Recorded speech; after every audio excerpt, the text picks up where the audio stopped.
Hi friends, ഇന്ന് എൻ്റെ chest day ആണ്. ചെസ്റ്റ് ഡേയിൽ ഡിക്ലൈനും കൂടെ ഇൻക്ലൂഡ് ചെയ്യാമെന്ന് വിചാരിച്ചപ്പോഴത്തേക്ക് ഈ ബെഞ്ചിൽ ഡിക്ലൈൻ പറ്റത്തില്ല. പക്ഷേ ഇതേ ബെഞ്ച് വെച്ച് നമ്മൾ ഡിക്ലൈൻ അടിക്കാനാണ് പോണത്. അപ്പോൾ അത്രയേ ഉള്ളൂ. ഫൈനലി നമ്മളെ സെറ്റപ്പ് റെഡി ആയിട്ടുണ്ട്. ഇതെല്ലാം അവിടെ സ്റ്റെപ്പർ വെച്ച് കുറച്ചും കൂടെ ഹൈറ്റ് കൂട്ടിയിട്ടുണ്ട്. ബെഞ്ച് സ്ട്രൈറ്റ് ആക്കി ഫുൾ ഡൗൺ ആണ്.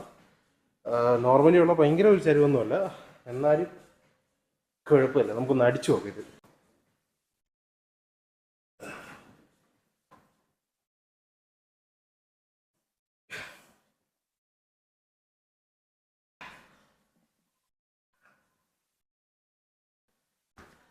ഫൈനലി ഇത് വിജയിച്ചിട്ടുണ്ട്. ഇത് നിങ്ങൾക്ക് ആർക്കെങ്കിലും ഉപകാരപ്പെടുമെന്ന് എനിക്ക് അറിയണം. ഉപകാരപ്പെടുകയാണെങ്കിൽ അപ്പം അത്രയേ ഉള്ളൂ.